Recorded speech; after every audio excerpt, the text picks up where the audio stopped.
Welcome to Brighton, a seaside resort on the south coast of England, where Philip and I are staying at the moment. Whilst here, we had to visit the Royal Pavilion. It's entirely decorated for Christmas, so we'll get loads of ideas for our Christmas trees. But also, it's where Queen Victoria spent many, many Christmases, and she and her husband are credited with bringing the Christmas tree to England. So we had to visit the Royal Pavilion. It is the most extraordinary building. It started off as a simple lodging house in the late 18th century, but in 1815, the Prince Regent, George, who was the son of George III, the Mad King, decided that he wanted a party pad. And he didn't want just any party pad. He wanted the grandest, most opulent, most extravagant party pad in England. And this is what he built. He created a folly of towers, minarets and onion domes here at the British seaside, surrounded, as you can hear, by seagulls. And I think the fact that it is so crazily out of place is the reason I love it so much. We have just stepped into what I would call the lavish entrance hall, only it's not very grand, is it? It's actually quite simple for a palace, and that's entirely on purpose. It's because George wanted his guests to be increasingly awestruck by the rooms as they got deeper and deeper into the building. Whilst, as you saw, the entire exterior of the building is a sort of Mughal fantasy, very much inspired by India, the interior takes its inspiration from China. The walls were painted green in an imitation of Chinese jade, a stone that supposedly attracts luck, prosperity, and abundance. The architect John Nash created this building for George, and George used it to host lavish parties. In December 1823, George had a legendary Christmas party, and this tree shows the invitations for the actual people who were here. And if you look here, you can see the invitation to John Nash, the architect himself. But there's also the Duke and Duchess of Clarence, the Duchess of Cambridge, and all of the clocks show 6 p.m, the time that the party started, and the carriages represent the horse-drawn carriages that would have brought them here. But we're about to go into a far more magnificent space, the Long Gallery. In here, the decoration is far more elaborate, with sumptuous chinoiserie patterns in blue on a gorgeous pink.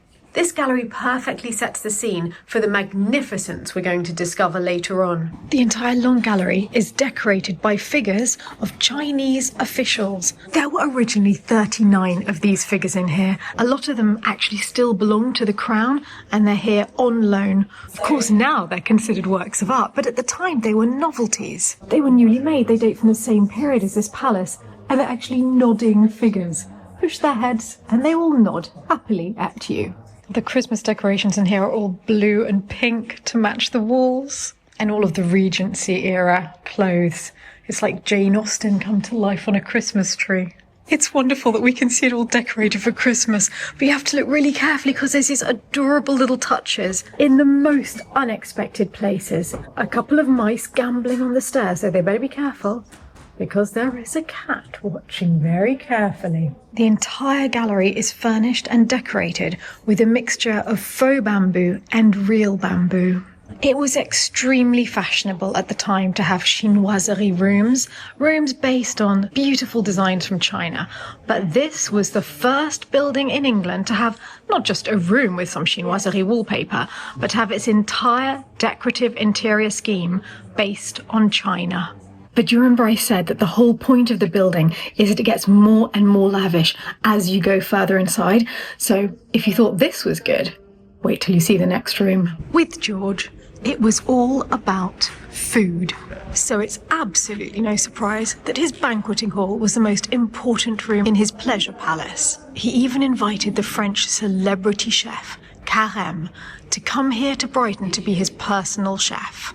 And as you'll see later, this palace had the most advanced kitchens possibly in the world. The chandelier, suspended from a dragon, which seems to be in the branches of a palm tree and over a sunburst, is 9 meters tall and weighs literally a ton. That gives you some idea of how tall the room is.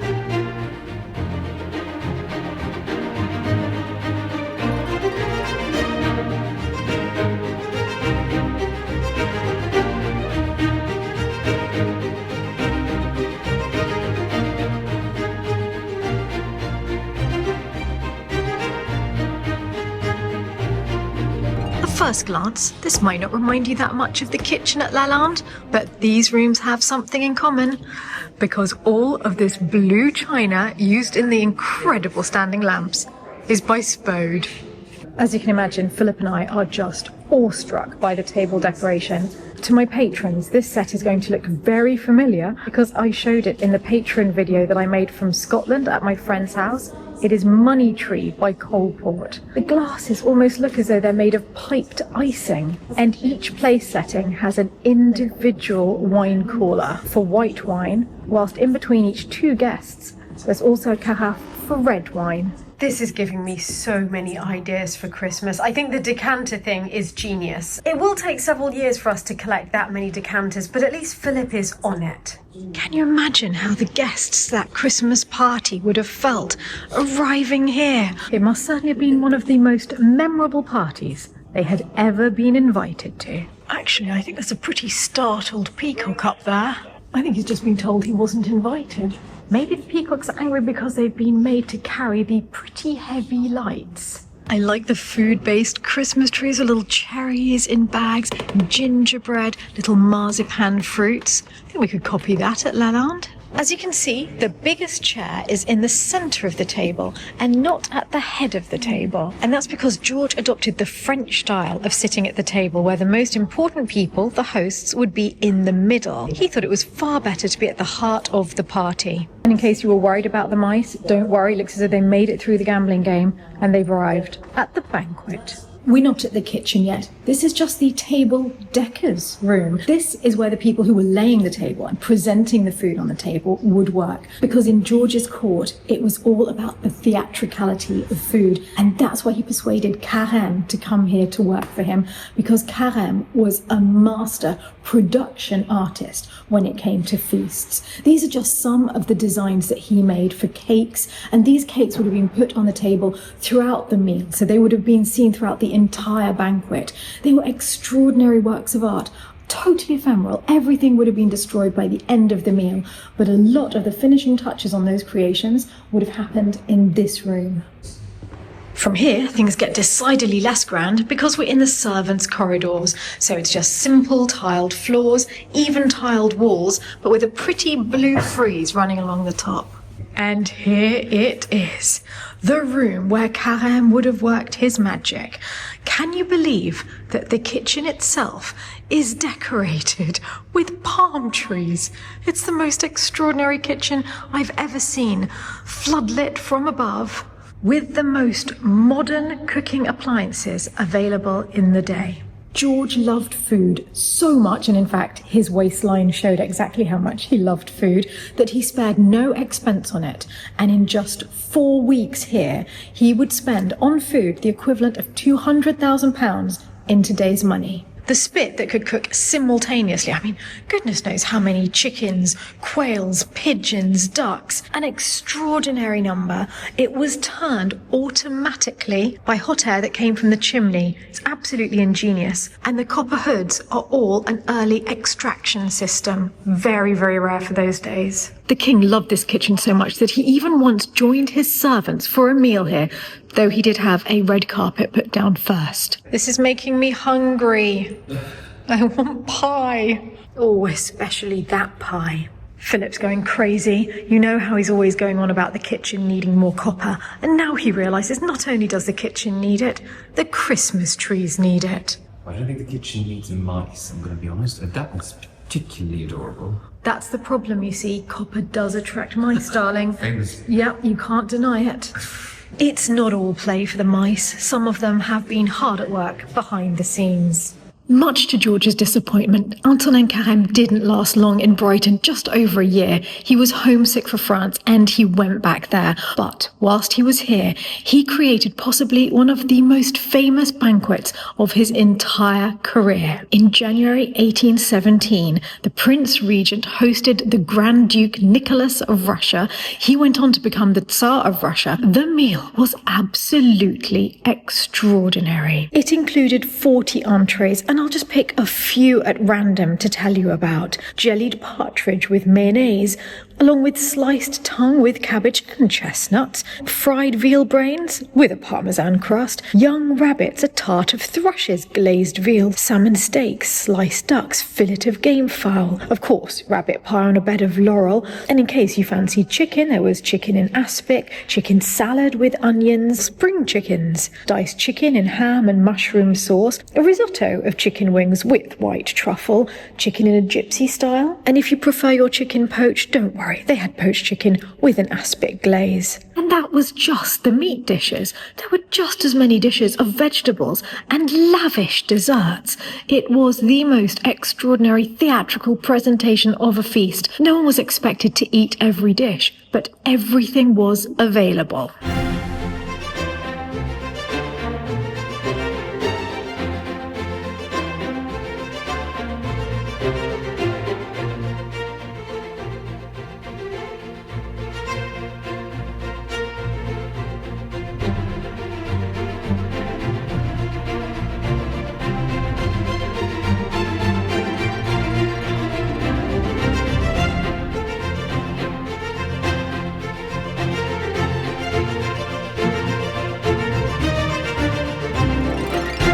This is the banqueting room gallery, the room that people would retire to after an enormous meal. The meals would have started about 6 p.m. in the banqueting hall.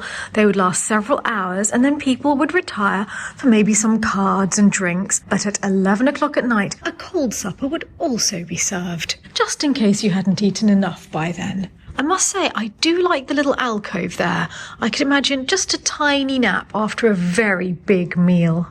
This room still has great palm tree pillars, but I must say it's weird to be in such a low, simple room after the lavish banqueting hall next door. This Christmas tree is decorated with little bags based on reticules, basically the forerunner of today's handbags, the little cloth bags that Georgian women would wear to carry anything they needed whilst at the ball. Things are better now. I was feeling a little hemmed in the previous room, but this is the saloon, and suddenly the ceiling is getting higher again, and in fact we're even looking up at the clouds. And directly below the sun, looking straight up at it, is a huge sunflower with sun rays coming out from it, and then a border all the way around the edge with dragons. And of course, just in case you thought there weren't any in this room, very, very angry peacocks. There are sunflowers everywhere in the decoration of this room, not just on the carpet. You can see sunflowers carved into the decorations of the furnishings. And that's because George was a great admirer of Louis XIV, the Sun King.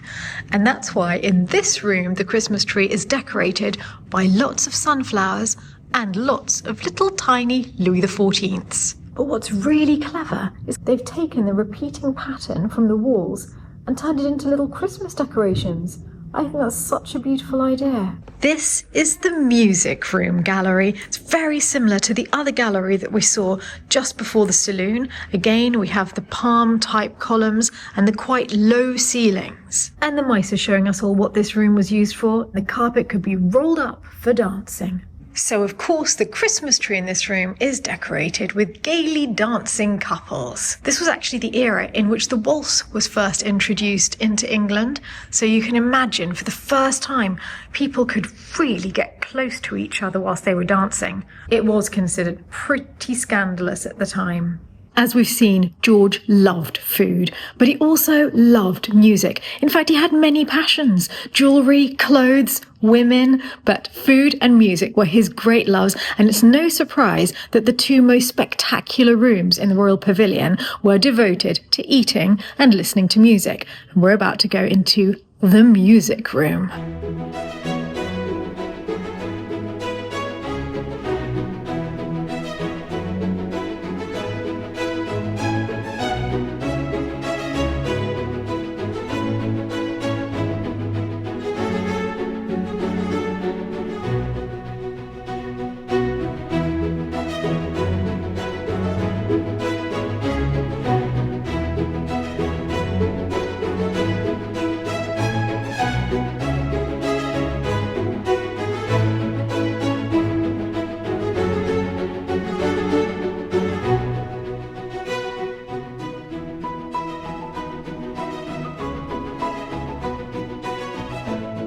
It even has its own spectacular organ. And the Christmas tree in here is entirely based on a performance that was given here by the composer Rossini in 1823. He was received by the king, and it's covered with sheets of music and little tiny opera singers. The entire room is covered with dragons. They're slithering over every surface. The curtains are held up by carved dragons. Even the floor, which is a faithful reproduction of the original carpet, is covered with dragons. They're even found on the lamp fittings. They're painted on every surface. I think that once George had a theme, he liked to run with it. And as you'll see, it's a theme he ran with in his private apartments, where the dragons are plentiful and the peacocks are livid.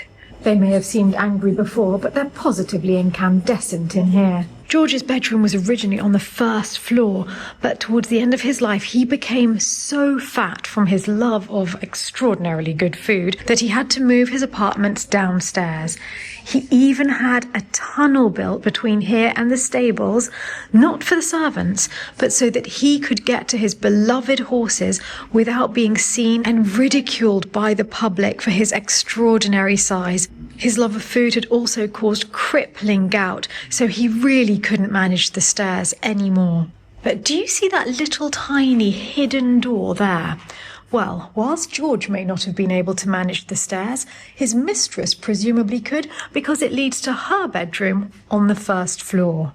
The bedroom leads to George's library. This is where he would study, this is where he would spend his time, and these rooms are much more sober. They weren't for public display, they were for calm relaxation, and where George could hide away from, sadly, the ridicule of the world. And of course, as we're in George's private quarters, this entire Christmas tree is just based on him. You have his beloved dragons. Maybe he loved them so much because it was St. George who slayed them. And the decorations of the Order of the Garter.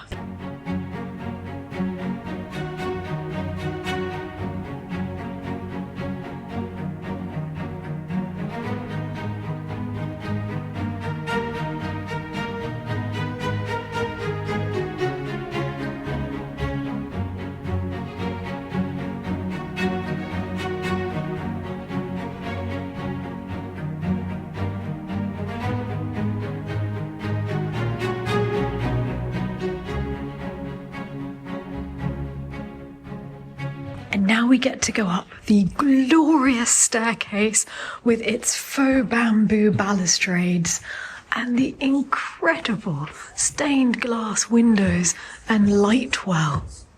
These bedrooms belong to the King's brothers, the Duke of York and the Duke of Clarence. They were restored back in the 90s with the same wallpaper of dragons and phoenixes / angry peacocks that we've seen downstairs, and in their original colour, chrome yellow. In the early 19th century, they discovered how to create this colour. It was new, it was fashionable, and it was very expensive. And this was Victoria's apartment when she stayed here. Isn't it the most beautiful room with the extraordinary Chinese wallpaper?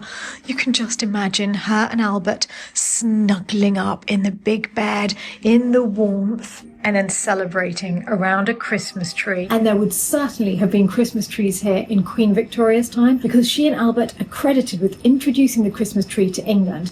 Now, there would have been the odd Christmas tree before that, but they famously had a beautiful tree at Windsor Castle that was publicised throughout England, and from then on, Christmas trees became the thing to have, a custom that has remained in fashion ever since. And this tree is entirely decorated with little tiny Victorias and Alberts, looking jolly happy together at the Royal Pavilion. Albert would take Victoria out for rides in their sleigh. They would go around the entire local area in it, which just makes me wonder how much colder were the winters then, because we don't get the sort of snow and ice that you need for that anymore these days. And there's little Queen Victoria Mouse, tucked up in bed.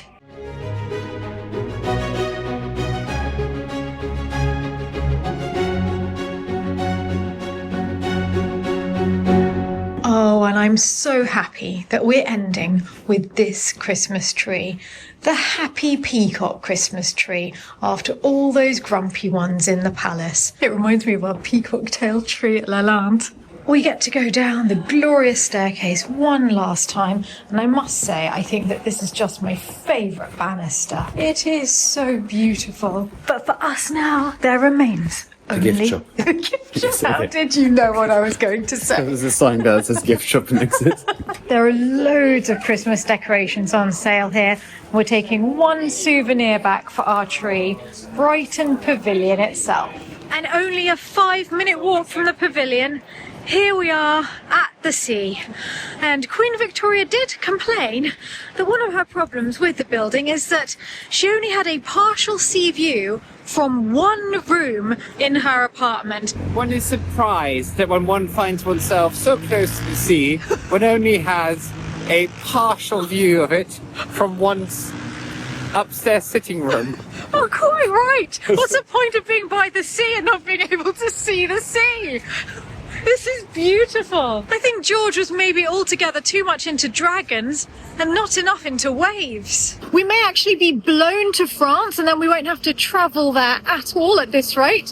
What we need in this weather is a sit down in the warmth somewhere beautiful, and we need to eat, because all of that talk of food in the Royal Pavilion has made me very peckish indeed. Good, because there's a pret right there. Nice try, Philip, but no. I'm thinking of something a little more traditional. All right. We're strolling along by the sea with the sunset next to us to go for a traditional afternoon tea at the Grand Hotel. Built in the 1850s, the Grand has been presiding over Brighton life ever since, though it had a very dark hour in 1984 when the Conservative Party conference was held here and an IRA terrorist bomb exploded, killing 5 people. Margaret Thatcher was actually working in her suite in the hotel at the time, but was unharmed. A huge restoration project was undertaken afterwards using the finest craftsmen, and it's been restored to its original beauty. A haven of warmth and calm, and no wind. I wasn't sure that Brighton would feel very Christmassy during Advent, and I couldn't have been more wrong. Look at this! They've decorated all of the banisters all the way to the top. I'm having the loveliest, most Christmassy day. And now I get to eat scones as well. There can't be much nicer than having a proper afternoon tea overlooking the sunset. And that's the great thing about the darkness in England in winter. You can have afternoon tea and sunset at the same time. 4 p.m. I really like the porcelain. Isn't that pretty with the birds? It's really nice. I love it when it's not just plain. I think it makes it more exciting. It's very difficult to find nowadays. It's usually Yeah, it's like just especially in hotels, it's usually plain. all white with a tiny bit of gold and that's it. I also really like the whole Victorian orangerie wallpaper. I've ordered their house Napoleon blend of tea, which is a bit of Lapsang Souchong, gunpowder tea, Assam, Ceylon and Darjeeling, all mixed to make a very dark, smoky tea. We have sandwiches, sausage roll and quiche, a selection of desserts, and the best bit, a warm scone wrapped up in there with clotted cream and jam. Cheers, darling. Merry Advent. Very Advent. It's an afternoon gin and tea. It's not. I'm going to leave you all now whilst we get on with our afternoon tea, but tomorrow we'll be continuing our Advent adventures, or obviously as Philip's calling them, our adventures. We'll continue with those tomorrow and bring you along with us. And until then, happy Advent and bye-bye from Brighton.